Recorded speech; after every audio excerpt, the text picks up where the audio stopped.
En la primavera de 1991, un grupo de Boy Scouts fue a pasar el fin de semana al campo con la esperanza de ganar insignias de supervivencia en la naturaleza. Pero tan solo 10 días después, uno de los scouts, Damien Hirst, se debatía entre la vida y la muerte en una cama de hospital. Los médicos querían encontrar la causa, pero también tenían que encontrar la cura. La familia Hirst lleva una discreta y dinámica vida en la pequeña localidad de Dothan, Alabama. Marnik Hirst es un afamado cirujano ocular que conoció a su mujer Mary en la Facultad de Medicina. La familia Hirst creció pronto. Tuvieron 4 hijos, 3 chicos, Damien, Sebastian y Bain, y una hija llamada Myla.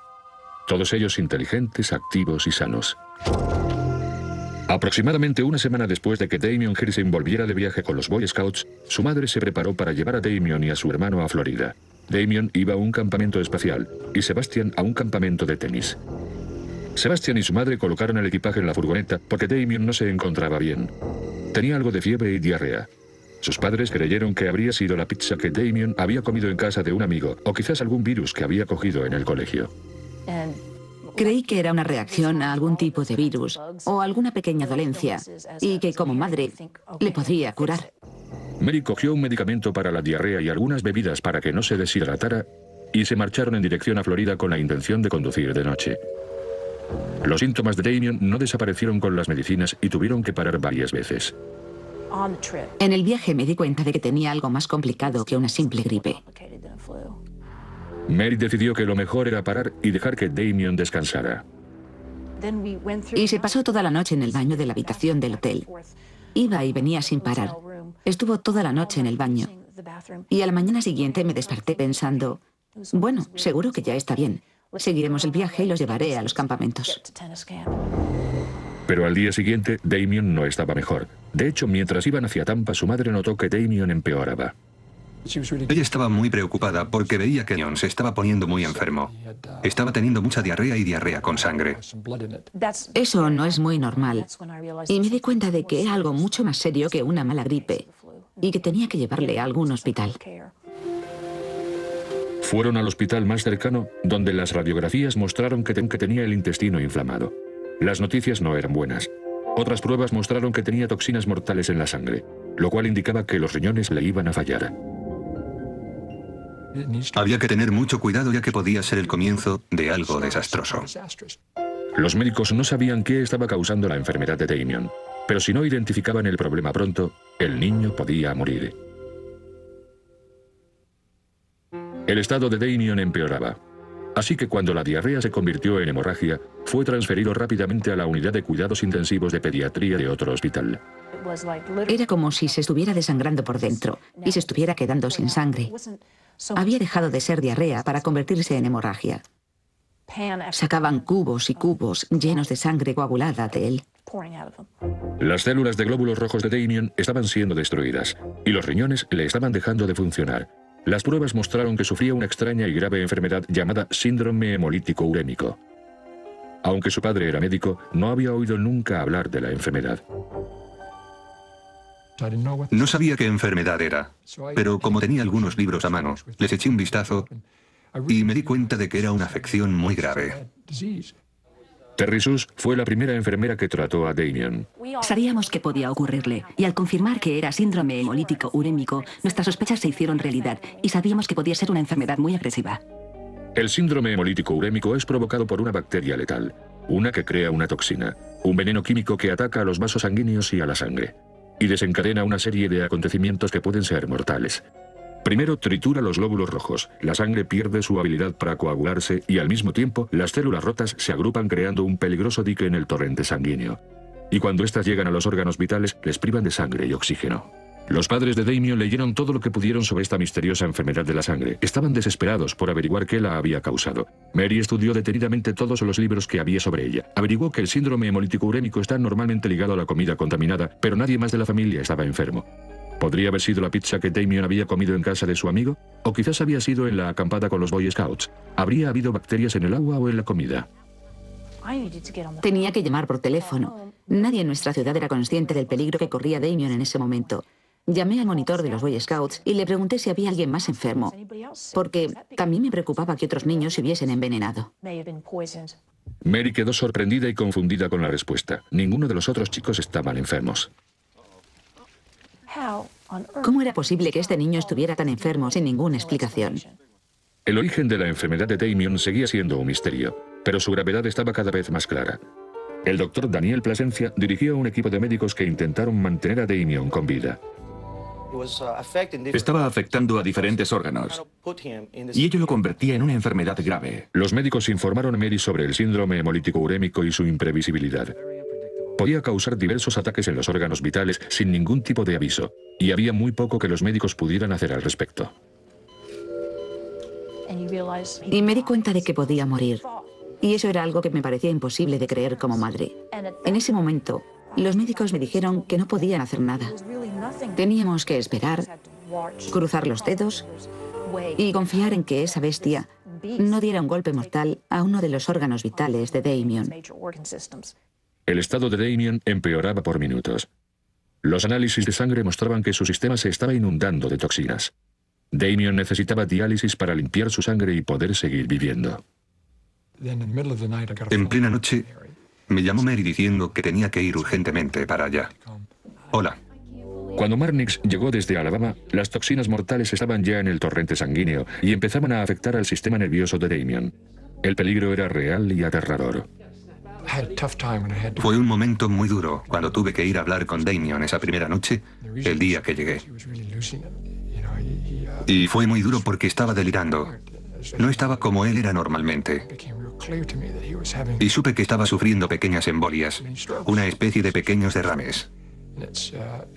Y eso fue lo más duro para mí, porque su cuerpo estaba allí, pero su mente no. La diálisis mantuvo a Damien vivo, pero la enfermedad avanzaba como si fuera fuego por su cuerpo. Como médico, Marnix comprendió los resultados de la prueba y sabía que su hijo se estaba muriendo. Todo se le estaba complicando. Cada vez estaba peor, y yo podía ver que la enfermedad se estaba apoderando de él delante de mis ojos. Y las radiografías indicaron que se estaba acumulando líquido alrededor del corazón de Damien. Se le extrajo más de 1 litro de líquido para que su corazón pudiera latir con más libertad. Pero unas horas después, se produjo la tragedia cuando sus padres estaban en la habitación. Ayúdenos, necesitamos ayuda. Sin previo aviso, la presión sanguínea de Damien sufrió una caída. Los Hirsings estaban viendo morir a su hijo. Damien empezó a temblar, a tener convulsiones y se puso azul. Se estaba muriendo. Es horrible ver eso, cuando lo único que puedes hacer es pedirle a Dios que deje vivir a tu hijo unos minutos más. Se hizo un intento desesperado por restablecer la presión sanguínea de Damien antes de que dañara su corazón o su cerebro. Le inyectamos más líquido. Le debimos inyectar medio litro o 1 litro para restablecer su volumen de líquido.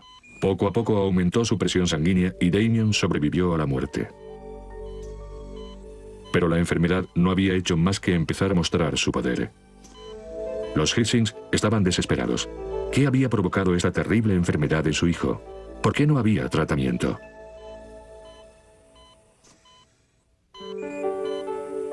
Mientras Damien se debatía entre la vida y la muerte en la unidad de cuidados intensivos, su padre buscaba desesperado las respuestas. Llamó a un viejo amigo de la Facultad de Medicina que se había especializado en hematología. John, soy Marnix Hirsing, de la Facultad de Medicina. Llevaba sin hablar con él casi 10 años, pero Marnix estaba desesperado. Personalmente, sabía que los médicos de aquí eran buenos, pero no veían casos así a menudo. Marnix empezó a describir los síntomas a su amigo, y antes de terminar, el doctor Kelton tenía el diagnóstico. Sabía lo que tenía antes de que terminara de decirme la segunda frase por teléfono. John Kelton ha dedicado su carrera a estudiar extrañas enfermedades de la sangre que muchos médicos ni siquiera conocen.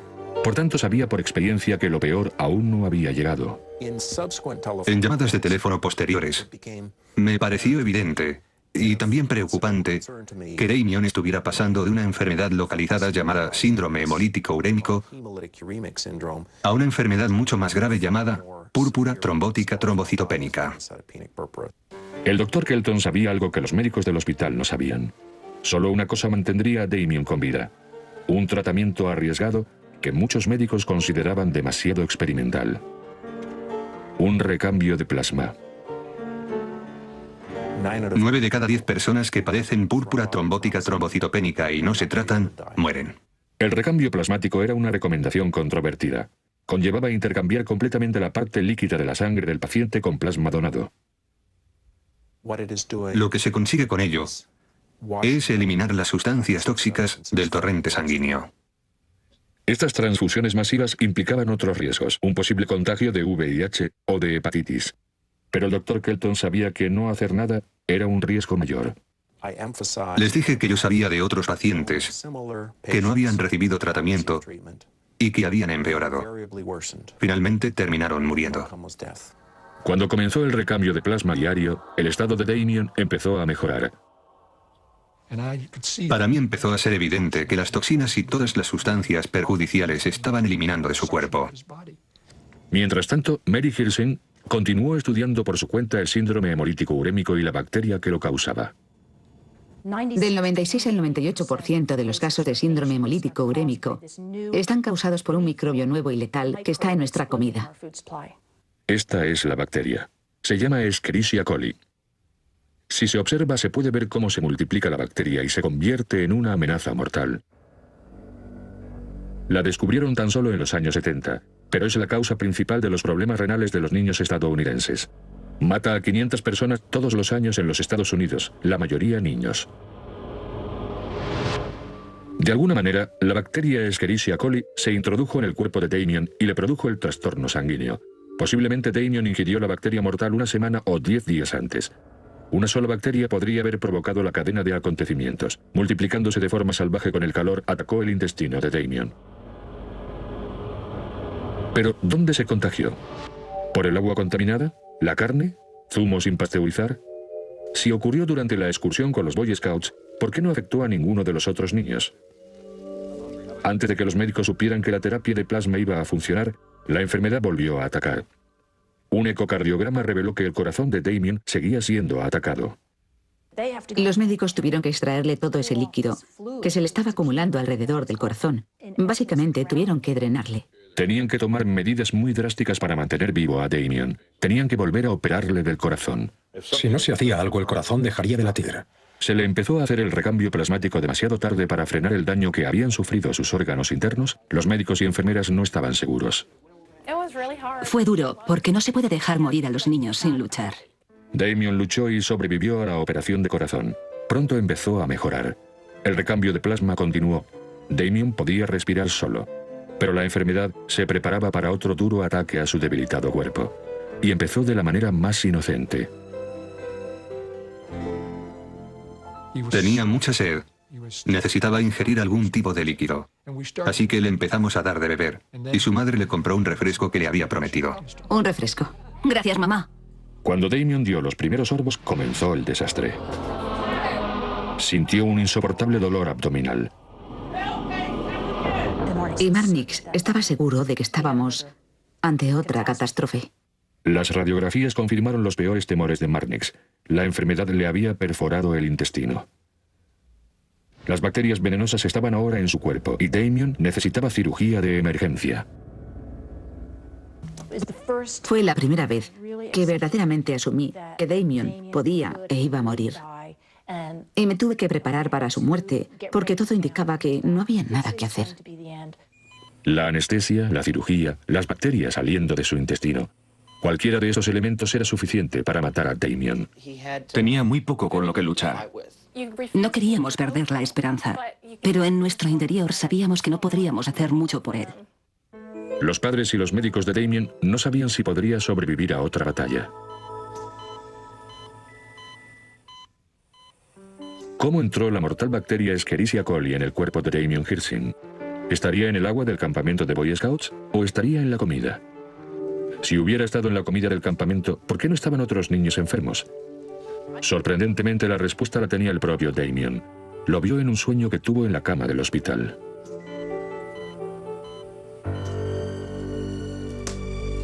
Fue en la excursión de los Boy Scouts. Yo era el encargado de preparar la carne de las hamburguesas. Las hicimos a la parrilla, en la hoguera del campamento. Las pusimos todas en una bandeja y yo fui a la mesa a recogerlas. Tenía mucha hambre y como vi un trozo de carne en la bandeja, un trozo pequeño que parecía que se había caído de una de las hamburguesas, me lo comí porque tenía mucha hambre. Sabía que no debía hacerlo, estaba muy fría. Parecía que estaba hecha, pero estaba casi cruda por dentro. Todos mis amigos estaban alrededor, así que no quería escupirla delante de ellos y me la tragué. Cuando Damien despertó de su sueño, le contó a su padre lo ocurrido. Y él solo se dio cuenta de lo ocurrido y se lo contó casi a modo de confesión a su padre. Sé por qué estoy enfermo, papá. Lo supe nada más comer el trozo de carne cruda. Sabía que no estaba bien y por eso estoy enfermo. La carne cocinada normalmente mata la bacteria Escherichia coli. Pero como Damien había ingerido un trozo de carne cruda, la bacteria se empezó a multiplicar en su cuerpo a los pocos minutos de ingerirla. Cuando Damien salió de viaje con su madre una semana después, la bacteria Escherichia coli había empezado a producir toxinas que atacaron sus órganos vitales. Irónicamente, la medicina que Damien tomó para frenar la diarrea en el viaje pudo hacerle empeorar, ya que dificultó el intento de su cuerpo de eliminar la bacteria de su sistema. Afortunadamente para Damien, el recambio plasmático experimental funcionó. Le salvó la vida al eliminar las toxinas mortales de su torrente sanguíneo. Tras 5 semanas de cuidados intensivos, 7 operaciones y muchos ataques casi mortales, Damien sobrevivió a su lucha contra la mortal bacteria Escherichia coli. Durante esa acampada, otros niños comieron la misma comida que Damien. Pero solo le ocurrió a él. ¿Por qué motivo? Bien, la respuesta más trivial sería porque le tenía que pasar. Pero evidentemente, ciertas personas tienen más riesgo de sufrir esta reacción. Es horrible. Y siempre que recuerdo todo aquello y todo lo que me pasó, me siento muy afortunado. Pero otros no tuvieron la misma suerte. En 1993, un brote de Escherichia coli en varios restaurantes de comida rápida mató a 3 personas.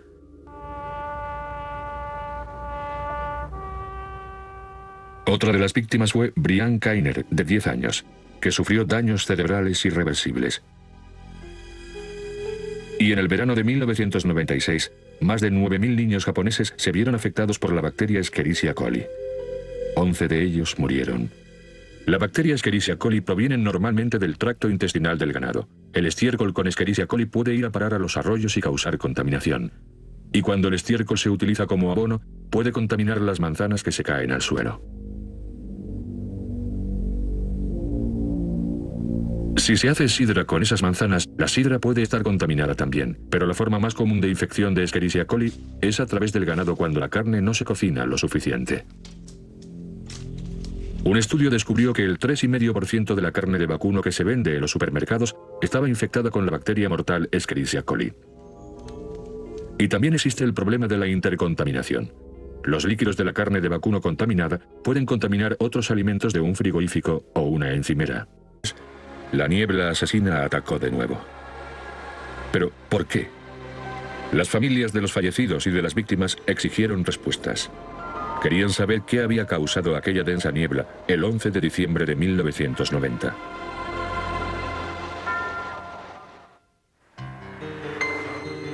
El 11 de diciembre de 1990, Craig Piper, de 30 años, iba a dirección sur por la carretera interestatal 75 con su camión con remolque. Iba a visitar a su madre de vacaciones.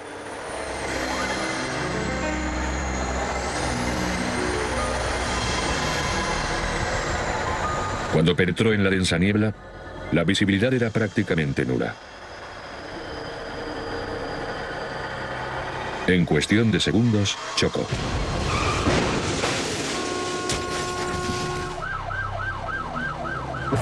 Las llamas eran muy intensas y era imposible sacarle de allí. Así que tuve que quedarme allí parado viendo a un hombre quemarse en su vehículo. No podía hacer nada, las llamas eran demasiado intensas y no teníamos extintores. Tuve que quedarme parado y ver a ese hombre quemarse vivo. La madre de Craig Piper quería respuestas y contrató al abogado Doug Fish, que no solo era abogado, sino también ingeniero. La mujer quería que Fish averiguara qué causó la terrible niebla responsable de la muerte de su hijo. Me dijo que en ese coche murieron 2 personas y que su hijo se había quemado vivo en el camión. Y quería saber si yo podía hacer algo para ayudarla. Fish sabía que este no era el primer accidente grave de ese tramo de autopista. Lo que más me llamó la atención fue que era la 7ª vez que ocurría un desastre así por la niebla en esa zona.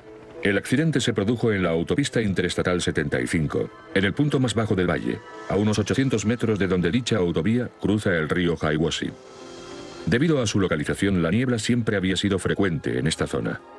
Básicamente, la niebla es una nube que se forma en la Tierra. La niebla se produce cuando hay demasiada agua en el aire para ser absorbida por la atmósfera. Como el aire frío tiene menos humedad que el aire caliente y las masas de aire frío se concentran en zonas bajas, el valle que atraviesa la carretera interestatal 75 es perfecto para la formación de niebla natural. Pero la niebla descrita por las víctimas del accidente era extremadamente densa. ¿Fue la niebla del día del accidente natural? ¿O fue provocada por alguna de las industrias cercanas? Cuando Doug Fish comenzó su investigación, dio con un estudio encargado por el estado de Tennessee 12 años antes. Poco después del accidente en cadena de 62 vehículos que mató a 6 personas e hirió a 100 más. El estudio fue realizado por este hombre, el profesor Wayne Davis, experto en ingeniería medioambiental de la Universidad de Tennessee. Davis no contaba con los recursos necesarios para recrear las mismas condiciones meteorológicas del día del accidente en 1978. Así que se subió a un avión 3 días diferentes para hacer una inspección visual. En esos 3 días hubo algo de niebla en la zona, pero relativamente poca. Pero todos los días vi una niebla claramente relacionada con el vapor de agua de las instalaciones de la fábrica Bowater. La compañía Bowater está situada a casi 5 kilómetros al este de la carretera interestatal. Es el mayor productor de papel de periódico de Norteamérica y libera grandes cantidades de vapor de agua a la atmósfera como parte de su proceso de fabricación. Wayne Davis recomendó al estado de Tennessee realizar un estudio más pormenorizado para comprender las causas de la niebla. El estado decidió no financiar un estudio más exhaustivo, pero sí instalar un sistema de aviso de niebla en la autopista y enviar agentes de carreteras a patrullar los tramos de más niebla todas las mañanas. Si había niebla, los agentes iban hasta las señales y allí, de forma manual, encendían las luces para así alertar del peligro de niebla en la zona. Durante 11 años, el sistema funcionó. Entre 1979 y 1990 no hubo accidentes automovilísticos graves en el tramo de casi 5 kilómetros de la autopista interestatal 75.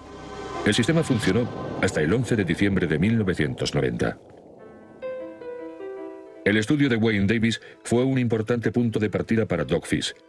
Pero dicho estudio había sido realizado 12 años antes, y Fish necesitaba saber qué había causado la niebla el 11 de diciembre de 1990.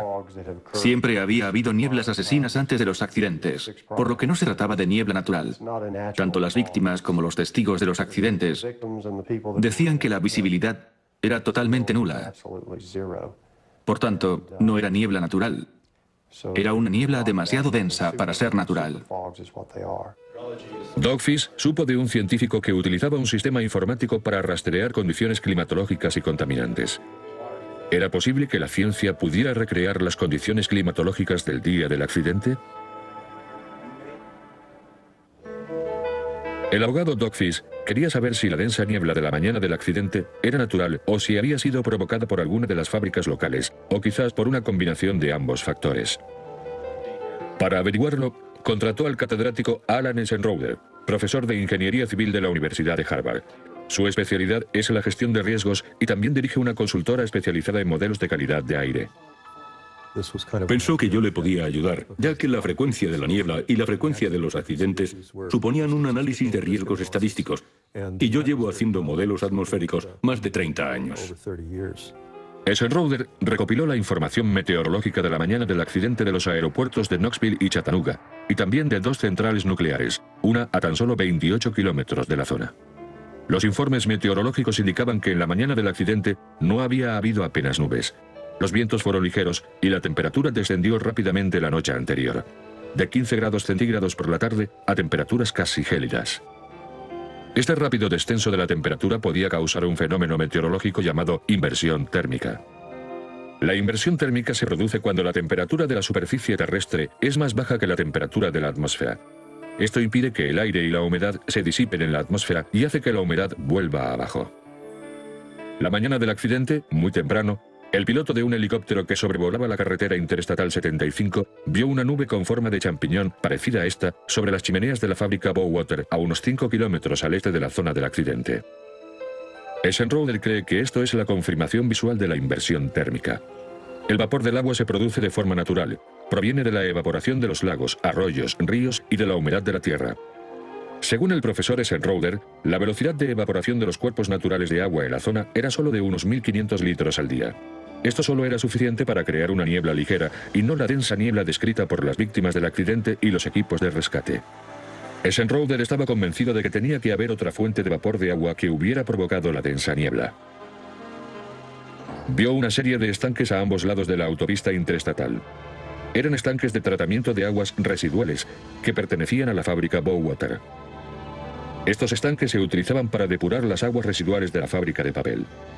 En 2 de los estanques había tanques de aireación para propulsar el agua al aire. La mayor parte del agua volvía a caer en los estanques, pero no toda. Y esto provoca cúmulos. Estos cúmulos de gotas de agua se alejan a la deriva del lugar donde se han formado. El resto de gotas caen a la tierra o al lago donde se originan. Por tanto, tuvimos que hacer algunos cálculos específicos de ingeniería para calcular la emisión de esas gotas. Eisenhower calculó que estos estanques de tratamiento de aguas residuales añadieron 37 millones de litros de vapor de agua a la atmósfera 24 horas antes del accidente. Mucho más que los 1500 litros de los cuerpos naturales de agua. La propia fábrica liberaba a diario otros 5,5 millones de vapor de agua por las chimeneas. Pero por estas chimeneas no solo salía vapor de agua.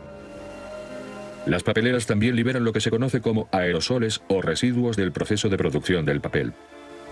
Los aerosoles son unas partículas microscópicas sobre las que el vapor de agua puede condensarse. Y esto origina niebla. No solo existe la posibilidad de niebla por la presencia del vapor de agua, también se puede formar en las superficies de estas micropartículas, de estos núcleos de condensación. Pero ¿cómo podía saber Eisenhower si el vapor de agua de la fábrica de papel Bowater, a casi 5 kilómetros de distancia, había provocado la niebla en la autopista interestatal el día del accidente? Encontró parte de la respuesta en esta cinta de vídeo grabada por un vecino de la zona unas cuantas horas después del accidente. Eisenhower en dichas y más imágenes la corriente de viento que llevó la masa de aire frío al valle. Pero Eisenhower necesitaba saber en qué dirección iba esa corriente del viento. Para ello, tenía que saber la posición exacta del avión. Utilizando gráficos navegacionales y calculando la posición del sol por los destellos del ala del avión y las referencias de tierra, identificó la posición del avión en relación a la fábrica de papel y al lugar del accidente. La cinta de vídeo convenció a Eisenhower de que el viento soplaba dirección oeste, es decir, desde la ubicación de la fábrica de papel hacia el lugar del accidente. Una prueba fotográfica de esas características puede acabar con muchísimos análisis y modelos meteorológicos. Toda esta información fue trasladada a un programa de ordenador, un programa que predice el impacto de los contaminantes liberados en la atmósfera. El modelo informático confirmó que el vapor del agua natural habría producido una niebla muy ligera la mañana del accidente. Pero el vapor del agua de la fábrica Bowater y sus estanques de aguas residuales aumentaron la niebla de forma significativa. La inversión térmica hizo descender el vapor de agua hacia la superficie terrestre y la corriente del viento desplazó la niebla al oeste desde el valle hacia la carretera interestatal donde se produjo el accidente. Cuando las fotografías tomadas por satélite representadas aquí en azul fueron colocadas sobre el modelo informático, coincidían con el movimiento de niebla pronosticado por el ordenador. En cuanto a la causa del accidente de ese día, no hay duda alguna de que la niebla industrial provocada por las emisiones de agua de la fábrica de Bowater fue un factor clave, el factor clave y predominante que produjo la niebla que causó el accidente. El abogado Doug Fish tenía ahora pruebas científicas y prosiguió con la demanda civil que había interpuesto anteriormente a la compañía Bowater y al estado de Tennessee. Cuando Mike Curtis conducía por la carretera interestatal 75 la mañana del accidente, el sol era tan fuerte que se tuvo que quitar la chaqueta en el coche. Cuando llegó a la zona de la niebla, las luces de las señales de tráfico no estaban encendidas, y las de la dirección contraria llevaban encendidas 3 días seguidos y estaban siendo ignoradas. Las patrullas de policía para alertar de la niebla habían desaparecido hacía años. Cuando llegó a la densa niebla, la visibilidad era prácticamente nula. Mike Curtis nunca vio con qué chocó. Curtis oyó colisiones, a gente pidiendo ayuda y explosiones. Me agaché y le pedí a Dios. que no me dejara morir. Ayudó a un chico que quedó atrapado en el interior de una caravana. Conseguí sacar a un chico de 12 o 13 años. Su madre estaba dentro gritando y en un ataque de adrenalina rompí la ventanilla y la saqué a ella también. Tras rescatar al chico y a su madre, Curtis intentó sacar también al padre, pero este se quemó vivo. Vaya en esa dirección. Una mujer que iba con su nieta se enfrentaba a otra tragedia. Esto es lo que quedó de su coche. Este coche quedó totalmente aplastado, parecía un acordeón. El coche quedó tan aplastado que medía menos de 1 metro y milagrosamente la niña pudo sobrevivir. La abuela murió. Randall McKeehan y sus 2 hijos también sufrieron una pérdida ese día. Perdieron una madre y una esposa. Judy McKeehan se quemó viva en ese accidente. No tenía cuerpo. Había desaparecido el 90% de su cuerpo. Era como si la hubieran incinerado. No quedaba casi nada de ella. Solo unos cuantos restos, cenizas, pero no lo suficientes como para que pudiera ser identificada. Pero se podía ver que había muerto en el vehículo. Yo hice todo lo que pude para sacar sus restos del coche.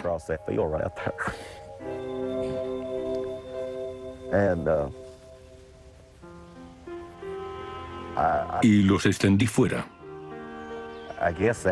Supongo que era lo único que podía hacer. El juicio del caso Dogfish se iba a celebrar en 1994, más de 3 años después del accidente. Bowater no estaba de acuerdo con los cálculos científicos utilizados en el estudio de Eisenhower y contrató a otro experto, el profesor George McPeel, un meteorólogo de Denver.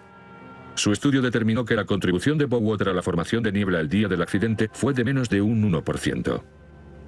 Nuestra conclusión fue que la niebla se formó de manera natural debido a la mezcla de aire húmedo a diferentes altitudes, sobre las 9 de la mañana del 11 de diciembre, después de que saliera el sol y calentara la superficie terrestre lo suficiente como para iniciar el proceso. Y eso es lo que básicamente provocó la niebla esa mañana. Pero poco antes del juicio, los juzgados pidieron a Bowater que hiciera público el estudio que encargaron en 1979 a su propia consultora, Tecnología e Investigación Medioambiental. Esta afirma que las pruebas preliminares indican que las operaciones de Bowater contribuyen a la formación de vapor de agua y niebla en la zona de Calhoun. Dogfish no pudo demostrar sus conclusiones en el juzgado. La batalla de las diferentes posiciones científicas no se llegó a librar. Antes del juicio, el estado de Tennessee llegó a un acuerdo extrajudicial con Fish y las familias que éste representaba.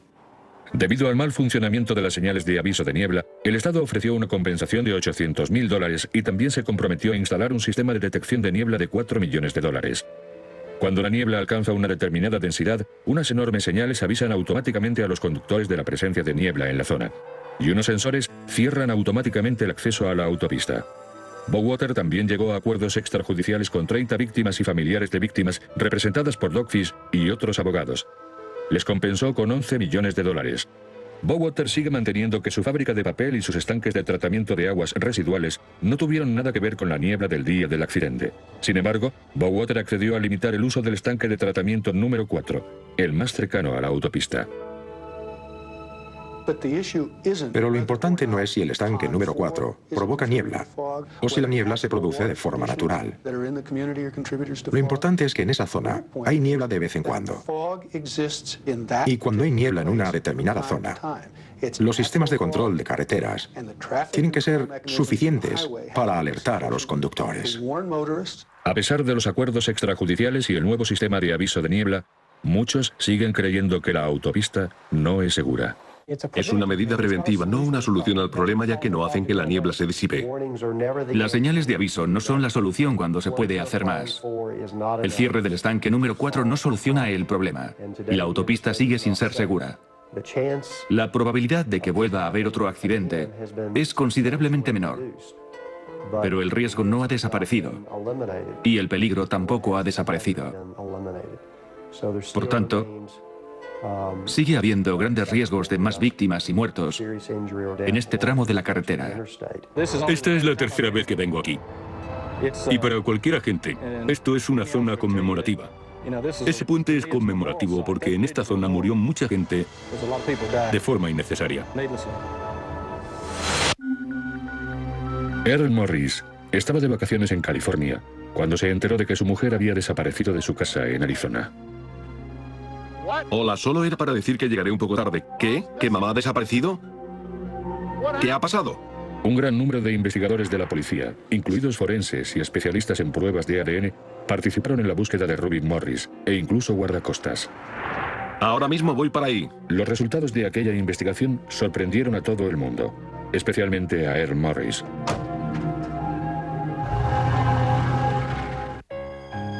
Ruby y Earl Morris eran compañeros de trabajo y estaban casados.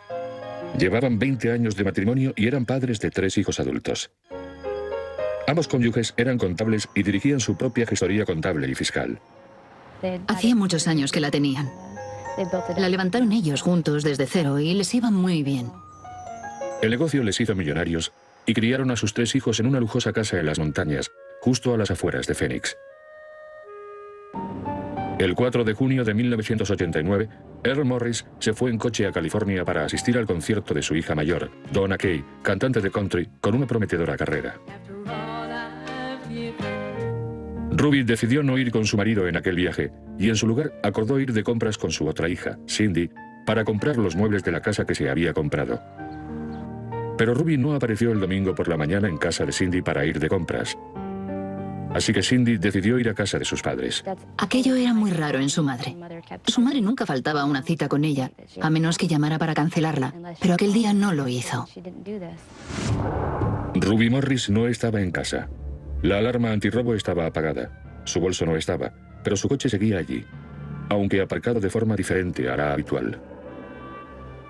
Ruby Morris era una persona ordenada y meticulosa, y su hija se dio cuenta inmediatamente de que había cosas que no estaban en su sitio. Uno de los grifos del baño estaba goteando. Dentro de la lavadora había dejado ropa sucia y no había guardado un jabón especial para moquetas. Pero el descubrimiento más sorprendente es que la pistola de calibre 22 que solía guardar en un armario había desaparecido. Cindy Morris llamó inmediatamente a la policía. Yo me imaginaba que aquel sería un caso más de persona desaparecida y que finalmente aparecería un par de horas más tarde. La policía no encontró indicios de robo o de ningún tipo de forcejeo. A simple vista la casa estaba inmaculada. Las camas estaban hechas, los suelos extremadamente limpios. El exterior de la casa no presentaba ninguna posible alteración. Cuando fui a la escena del crimen y me paseé por la casa, nada indicaba que hubiera habido ningún tipo de problema.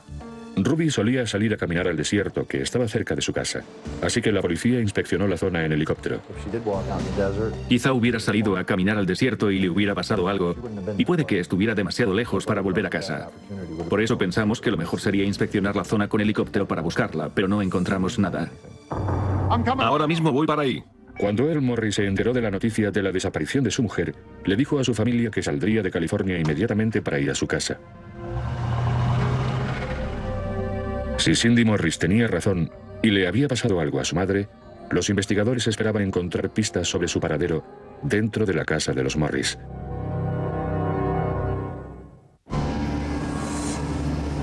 Earl Morris tardó más de lo normal en llegar desde California, pero cuando llegó, la policía le estaba esperando ansiosamente para hablar con él. ¿Se habían peleado?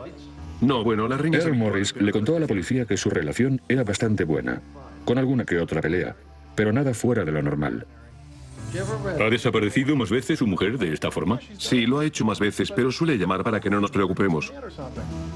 Earl Morris también confirmó que la pistola del calibre 22 que tenía la pareja no estaba donde la había visto la última vez, dentro del armario. Teníamos varias líneas de investigación abiertas. La posibilidad de que hubiera desaparecido, de que se hubiera suicidado o la posibilidad de un homicidio. Y el coche se estropeó. ¿Dónde? Earl Morris le contó a la policía que su coche se había estropeado durante el trayecto de vuelta a casa desde California y que había alquilado un coche para terminar el viaje. Pero el detective Luginbill descubrió algo sospechoso cuando abrió el maletero del coche de alquiler. La maleta de Earl Morris llevaba una etiqueta que se correspondía con un vuelo reciente de San Diego a Phoenix. En la lista de pasajeros de aquel vuelo no aparecía el nombre de Earl Morris, aunque sí de un tal G. Norris. La policía preparó varias fotografías, entre ellas una de Earl Morris, y se las mostró a los miembros de la tripulación de cabina para comprobar si alguno se acordaba de haber visto a Earl subir al avión. Una de las azafatas se acordaba claramente de él porque se había fijado en lo malo que era su peluquín. En vista de aquella incoherencia, los detectives decidieron investigar más a fondo la casa de los Morris para comprobar si había pruebas de crimen que hubieran pasado por alto durante su primera visita. Lo que hicimos fue llamar a nuestros técnicos forenses para que nos echaran una mano y para que utilizaran luminol. El luminol es una prueba química capaz de detectar la presencia de sangre que resulta invisible al ojo humano. Se trata de una prueba muy eficaz que detecta los restos más pequeños de sangre a pesar de limpiezas a fondo con agua y jabones especiales. Se echa luminol en una zona y a continuación se utiliza una luz negra. Cuando el luminol entra en contacto con alguna enzima de la sangre, brilla. Los detectives forenses empezaron la búsqueda en la habitación de matrimonio. Echaron luminol en el cabecero de la cama. La zona se volvió azul al instante. Se trataba de un perfil muy difuminado que reconocieron inmediatamente. Al analizarlo quedó claro que por la distribución, la forma y el tamaño de las gotas de sangre, el origen había sido un disparo de pistola. Tan solo una bala es capaz de producir una nebulosa de sangre similar a la encontrada en el cabecero de la cama. Un apaleamiento o un apuñalamiento producen un modelo de salpicadura distinto. En la superficie del colchón también se encontraron pequeñas manchas de sangre, y también se encontró sangre dentro del propio colchón. A continuación, los investigadores echaron luminol en el cuarto de baño. Toda la bañera se iluminó por completo gracias al luminol. Las pruebas de luminol también revelaron que había sangre en el patio de cemento que había fuera de la habitación de matrimonio y también en la moqueta de la habitación. Observamos como todo el suelo de la habitación, que estaba enmoquetado, empezaba a brillar. Entonces nos dimos cuenta de que teníamos delante una escena del crimen violenta. Puede que no una muerte, pero sí que alguien había sufrido allí heridas muy graves. Pero los detectives no tenían ni idea de a quién pertenecía la sangre. Para averiguarlo, los científicos llevaron a cabo una prueba de ADN con las manchas de sangre. El resultado de aquella prueba sorprendió a todos. Pronto se desvelaría un oscuro secreto familiar. La policía sospechaba que las manchas de sangre aparecidas en el dormitorio de los Morris pertenecían a Ruby Morris, pero no disponían de sangre del cuerpo para contrastarlas con la sangre encontrada en la habitación. Sin embargo, la ciencia es capaz de identificar una mancha de sangre utilizando una prueba de ADN. Al analizar el ADN de los hijos, por ejemplo, los científicos pueden determinar si la sangre se corresponde con la de uno de los progenitores. En el caso de los hijos, el 50% del ADN de cada niño pertenece a un progenitor y el otro 50% al otro progenitor. Esta herencia obligada de ADN, transmitida de madre a hijo, es uno de los factores importantes que buscamos con este análisis. Puesto que el ADN de los niños está compuesto de la mitad del de la madre y de la otra mitad del ADN del padre, el perfil del ADN de un hijo y de uno de los progenitores puede dar suficiente información genética a los científicos para identificar el perfil de ADN del otro progenitor, incluso sin tener ninguna muestra de sangre. Si el perfil de ADN del progenitor desaparecido se corresponde con el perfil de ADN de la mancha de sangre, los científicos analizan a continuación el ADN de los hermanos de la persona desaparecida para confirmar los resultados. Cuando los científicos compararon el ADN de Cindy Morris con el ADN de la mancha de sangre, descubrieron una equivalencia. También descubrieron una equivalencia cuando compararon el perfil de ADN del hermano de Ruby con la mancha de sangre. Es muy probable que aquellas manchas de sangre pertenecieran a Ruby Morris. Pero los científicos descubrieron algo curioso. Cuando compararon el ADN de Earl Morris con el perfil de ADN de su hija Cindy, comprobaron que no había equivalencias. Earl Morris no era el padre biológico de Cindy. Cuando compararon el ADN de Earl Morris con el de su hijo mayor, Randy, descubrieron exactamente lo mismo. Earl tampoco era el padre biológico de Randy. El ADN de Randy se correspondía con el de su abuelo, el padre de su madre. Cuando las autoridades de Tennessee se enteraron de estos resultados de ADN, el padre de Ruby fue acusado de incesto. Según las pruebas de ADN, el padre de Ruby había mantenido relaciones con ella cuando solo tenía 15 años. Aquello fue una sorpresa para nosotros. Y pensamos que quizás sorprendería a la familia y también al propio Earl Morris. Los hijos de los Morris todavía tenían otro secreto familiar por desvelar. Admitieron que su madre había sufrido recientemente una depresión, al enterarse de que su marido, Earl, estaba viéndose con la hermana de ella, Peggy. De hecho, Ruby y su hija, Cindy, los descubrieron una vez juntos en el aeropuerto de Phoenix, cuando Peggy voló secretamente a Phoenix para ver a Earl. Descubrieron en qué vuelo venía Peggy. Le siguieron a él hasta el aeropuerto y le sacaron fotos juntos. Creo que ella iba a amenazarle con que si no dejaba de ver a aquella mujer, le pediría el divorcio. Ruby le contó a Earl que estaba al corriente de su relación, pero él se negó a ponerle fin. Ruby contrató a un abogado para que investigara la posibilidad de que Earl le hubiera estado enviando dinero a Peggy desde la cuenta del negocio común. En esta carta, con fecha de 2 meses antes de la desaparición de Ruby, se le exige a Peggy Hinton que presente un listado completo de dichos pagos. La policía también encontró una cinta con la grabación de una conversación telefónica entre Ruby y su hermana, en la que Ruby le cuenta a su hermana que lo sabe todo sobre su relación oculta.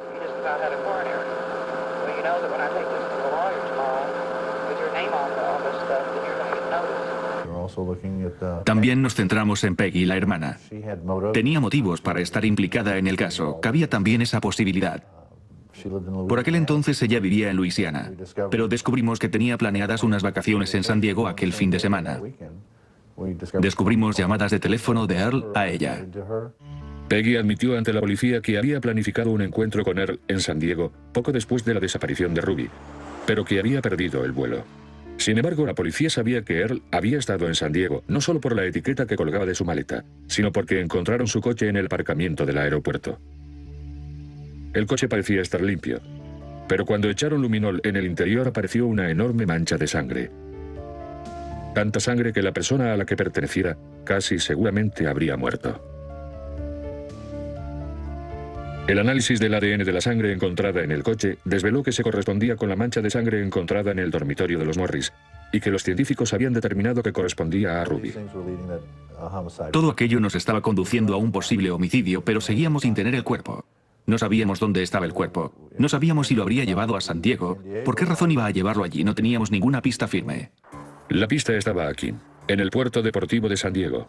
Los Morris tenían un barco que dejaban amarrado aquí. Los empleados del puerto le dijeron a la policía que Earl Morris había estado allí el 5 de junio y que se había ido en su barco a dar una vuelta. Cuando la policía acudió en busca del barco, descubrieron que había desaparecido. Al solicitar a costas que localizara el barco, la policía se enteró de que se había producido un misterioso incendio en un barco de similares dimensiones. Un barco se había quemado y hundido a 13 millas de la costa del puerto deportivo de San Diego. Estas son imágenes reales del incendio recogidas por los reporteros de una cadena de televisión. No había supervivientes, no se veía a nadie cerca. Lo primero que llamó la atención fue la forma en la que ardía. Estaba ardiendo desde el centro. Generalmente los incendios empiezan bien en la sala de máquinas o en el depósito de la gasolina, así que desde el principio parecía muy sospechoso. Lo que destacaba es que había un farol justo en el medio del barco sobre trozos de fibra de vidrio, como si alguien lo hubiera tirado allí y hubiera empezado el incendio. Pero cuando los guardacostas llegaron al lugar del incendio, el barco estaba tan quemado que ni siquiera fue posible leer el nombre o el número de registro del mismo. Le pedimos a varios expertos en barcos que analizaran las imágenes del barco de Earl y también las imágenes del vídeo. También les pedimos a varios familiares que observaran las fotos del barco y todos parecieron coincidir en que era el mismo barco. El remolque del barco de Earl Morris apareció abandonado cerca de la rampa de salida. Cuando apareció el remolque del barco todo fue mucho más fácil, porque el remolque apareció muy cerca de una zona de alquiler de barcos. Allí encontramos documentación que confirmaba que había estado allí el día en que había ardido el barco. En los registros constaba que Earl Morris había alquilado un barco pequeño la mañana del 5 de junio y que lo había devuelto cerca de las 12 del mediodía, más o menos a la misma hora que el guardacostas había descubierto el barco ardiendo. Todo empezaba a indicar que el cuerpo de Ruby Morris se encontraba en aquel barco ardiendo que se había hundido hasta el fondo del Océano Pacífico. La forma perfecta de destruir pruebas. Si uno mete todas las pruebas en un bote de cristal y lo hunde en el fondo del océano, está a salvo. El barco se había hundido 90 metros en una zona utilizada como vertedero de armamento militar. La policía albergaba pocas esperanzas de recuperar el barco, el cuerpo de Ruby y probablemente el arma homicida. Sin embargo, los abogados creían que todavía tenían suficientes pruebas para demostrar que Ruby había sido asesinada. Sangre en la cama, en el cabecero de la cama, en la localidad de El Camino, en tantos sitios, sin olvidar la ducha.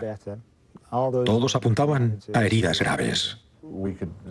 Podríamos decir que se había perdido tal cantidad de sangre en aquel homicidio que probablemente Ruby no podría estar viva en aquel momento. Entonces empiezas a unir hechos y al final tienes sangre de Ruby Morris, la cama de Ruby Morris, Ruby Morris con un tiro de pistola que la mató en su cama, en su casa. ¿Quién estaba allí? Earl Morris. Earl Morris fue acusado del asesinato de su mujer, Ruby, pero todavía faltaba mucho para cerrar el caso. A los investigadores les esperaba otra gran sorpresa. La defensa de Earl Morris sería un reto para la ciencia forense. En 1991, Earl Morris fue juzgado por el asesinato de su esposa. En primer lugar, la acusación tenía que convencer al jurado de que se había producido un asesinato, ya que no había aparecido el cuerpo. Teníamos que construir el caso desde cero. Teníamos que demostrar un cuerpo del delito, que se había producido un asesinato, sin una prueba física tangible. Según la acusación, Earl Morris entró en la habitación del matrimonio el sábado por la mañana del día 4 de junio.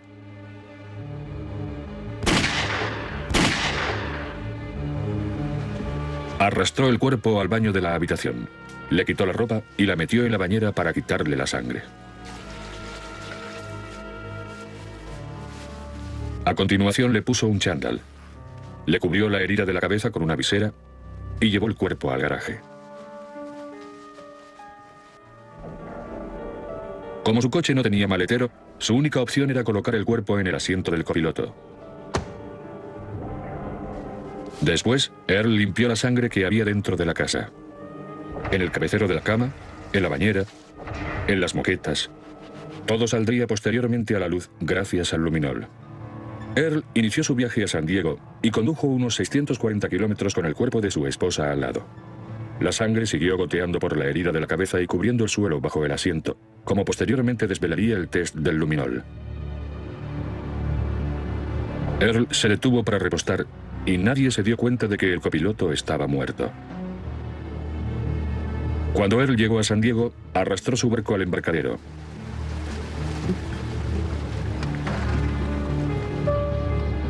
Y a plena luz del día, metió el cuerpo de Ruby dentro, junto con parte de las sábanas ensangrentadas y el arma homicida. También metió un farol y un poco de gasolina. Después de alquilar una barca más pequeña, se echó al mar y avanzó arrastrando la barca alquilada.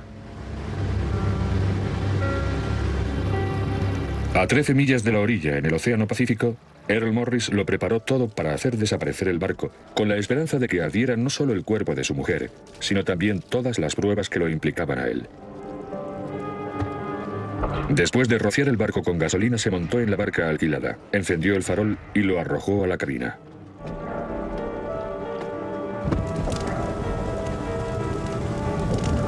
Entonces, se marchó antes de que lo viera el guardacostas.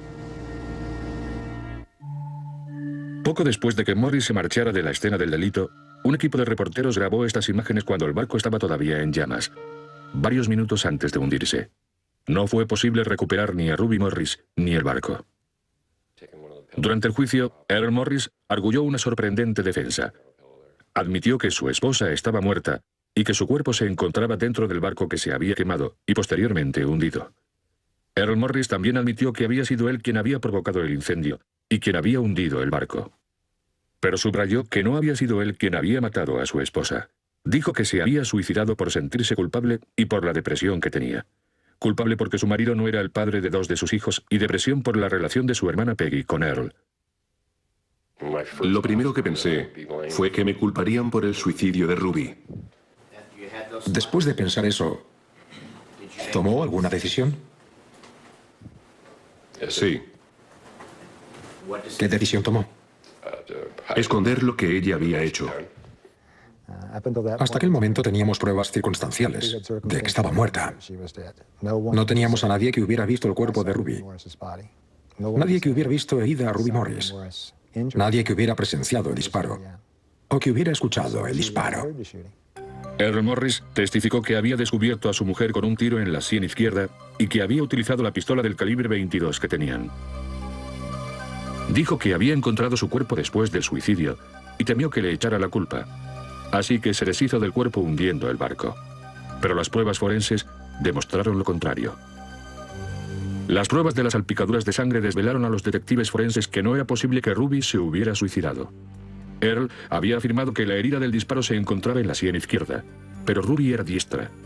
Habría sido imposible que una persona diestra se hubiera disparado en la sien izquierda utilizando la mano derecha, sobre todo con una pistola de cañón largo como la del calibre 22 que tenía el matrimonio Morris. Pero el argumento más consistente llegó con las pruebas de las salpicaduras de sangre sobre el cabecero de la cama. Los restos de sangre desvelaron la existencia de dos capas de sangre, una sobre la otra. Así fue como los forenses entendieron que se habían producido dos disparos. No es posible que un solo disparo hubiera provocado dos perfiles distintos de salpicaduras. De hecho, los perfiles se correspondían con dos ángulos distintos, y eso es imposible con un único disparo. Y una persona que comete suicidio no se dispara dos veces en la cabeza. El jurado comprobó que la última afirmación de Earl Morris no era más que otra mentira. Fue acusado de asesinato y condenado a 25 años de cárcel. Había ido dejando rastros de Ruby Morris. Ruby Morris estaba en el suelo, en el camino, también estaba en la cama, y nos estaba diciendo, esto es lo que ha pasado. Y nosotros lo estábamos leyendo. Fue Ruby Morris quien nos estaba contando lo sucedido. Ni cuerpo, ni pistola, ni confesión. La ciencia nos dio a Ruby Morris. Nos dio el cuerpo del delito. Si no hubiera sido por la sangre del coche, por las pruebas de ADN, yo no estaría aquí hoy hablando con usted. El Morris sería un hombre libre.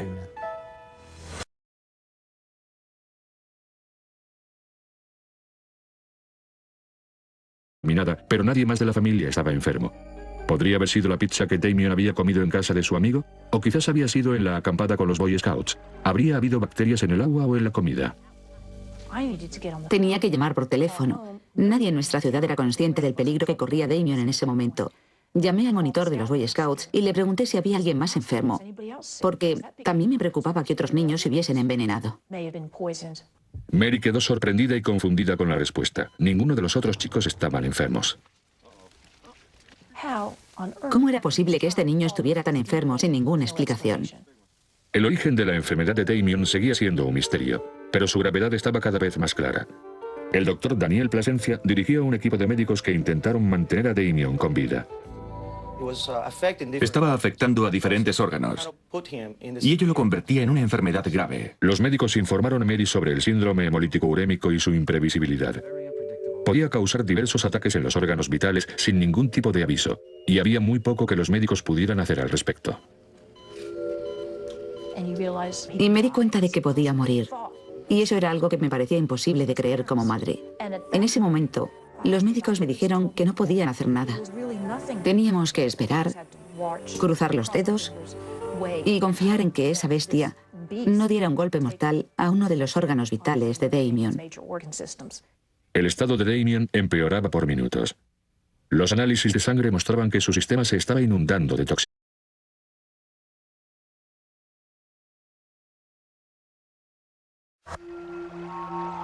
En la primavera de 1991, un grupo de Boy Scouts fue a pasar el fin de semana al campo con la esperanza de ganar insignias de supervivencia en la naturaleza. Pero tan solo 10 días después, uno de los scouts, Damien Hirsing, se debatía entre la vida y la muerte en una cama de hospital. Los médicos querían encontrar la causa, pero también tenían que encontrar la cura. La familia Hirsing lleva una discreta y dinámica vida en la pequeña localidad de Dothan, Alabama. Marnix Hirsing es un afamado cirujano ocular que conoció a su mujer Mary en la Facultad de Medicina. La familia Hirsing creció pronto.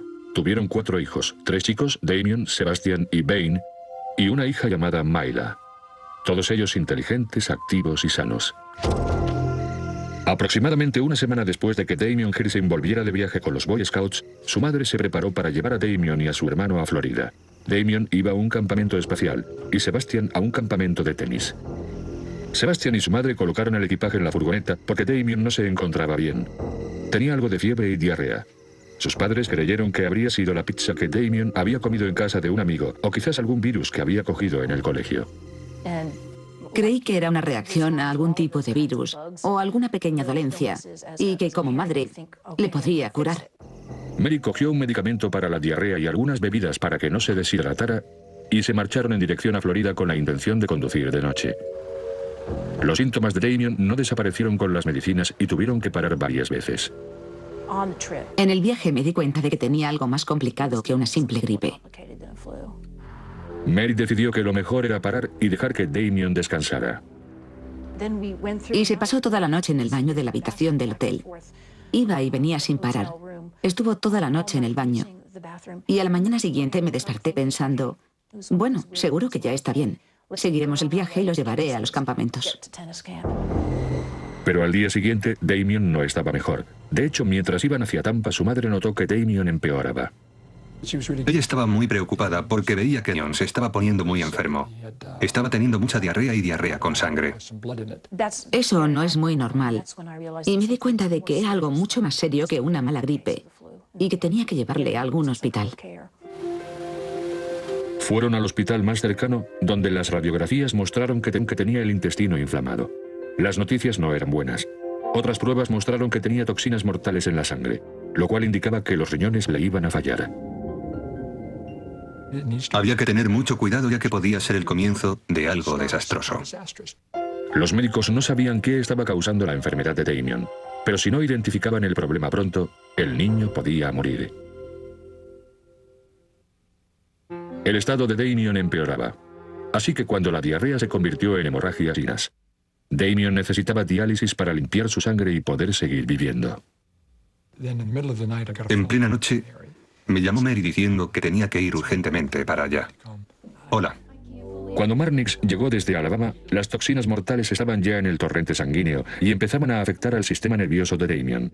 El peligro era real y aterrador. Fue un momento muy duro cuando tuve que ir a hablar con Damien esa primera noche, el día que llegué. Y fue muy duro porque estaba delirando. No estaba como él era normalmente. Y supe que estaba sufriendo pequeñas embolias, una especie de pequeños derrames. Y eso fue lo más duro para mí, porque su cuerpo estaba allí, pero su mente no. La diálisis mantuvo a Damien vivo, pero la enfermedad avanzaba como si fuera fuego por su cuerpo. Como médico, Marnix comprendió los resultados de la prueba y sabía que su hijo se estaba muriendo. Todo se le estaba complicando. Cada vez estaba peor, y yo podía ver que la enfermedad se estaba apoderando de él delante de mis ojos. Y las radiografías indicaron que se estaba acumulando líquido alrededor del corazón de Damien. Se le extrajo más de 1 litro de líquido para que su corazón pudiera latir con más libertad. Pero unas horas después, se produjo la tragedia cuando sus padres estaban en la habitación. Ayúdenos, necesitamos ayuda. Sin previo aviso, la presión sanguínea de Damien sufrió una caída.